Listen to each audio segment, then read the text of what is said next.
अस्सलाम वालेकुम स्टूडेंट, कैसे हैं आप? उम्मीद है कि आप खैरियत से होंगे। हम उर्दू ज़बान में अक्सर ऐसे जुमले इस्तेमाल करते हैं जैसे कि काश कि मैंने एक मोबाइल ख़रीद लिया होता, काश कि मैंने पर्चा हल कर लिया होता, काश आपने सच बोल दिया होता, काश उसने मेहनत कर ली होती। तो ऐसे जुमले हम अक्सर इस्तेमाल किया करते हैं। ये ऐसे सिचुएशंस के लिए इस्तेमाल करते हैं जो गुजरे हुए ज़माने में कोई काम नहीं होता है, तो बाद में हम पछतावे के तौर पे ऐसे जुमले हम उर्दू में इस्तेमाल किया करते हैं।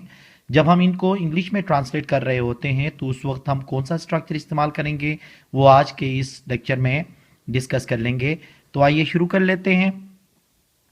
देखिए, जो जुमले जिसमें हमने कहा था कि काश मैंने पढ़ लिया होता, ऐसे जो जुमले होते हैं उनको ट्रांसलेट करने के लिए हम क्या करते हैं, आई विश के बाद हम सब्जेक्ट लगाते हैं, फिर उस वुड हैव के बाद हम वर्ब की थर्ड फॉर्म और ऑब्जेक्ट लगा लेते हैं। ठीक है, आई विश आपको पता है कि काश के लिए इस्तेमाल होता है, इस पे लेक्चर मेरा बना हुआ है पहले से ही।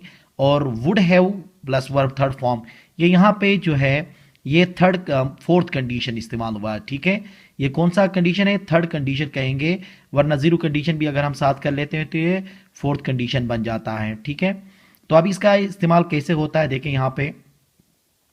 काश मैंने एक मोबाइल खरीद लिया होता, काश मैंने एक मोबाइल खरीद लिया होता, तो इसका ट्रांसलेशन होगा I wish I would have bought a mobile.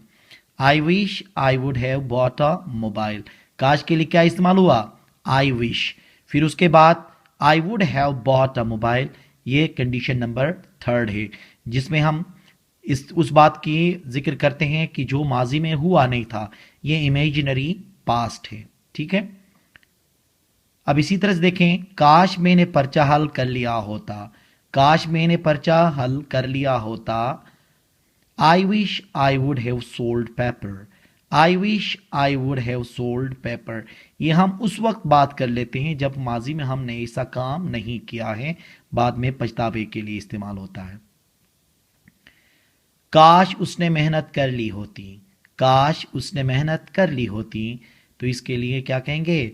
I wish he would have worked hard, I wish he would have worked hard.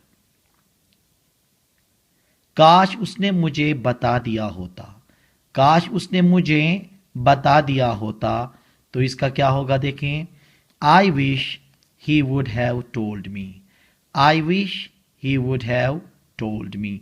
हम ये कब इस्तेमाल करते हैं? हम ये उस वक्त इस्तेमाल कर लेते हैं कि वक्त जब बीत जाता है, कोई काम हमने किया नहीं होता है, बाद में हम क्या करते हैं, इसको पछतावे के तौर पे इस्तेमाल करते हैं।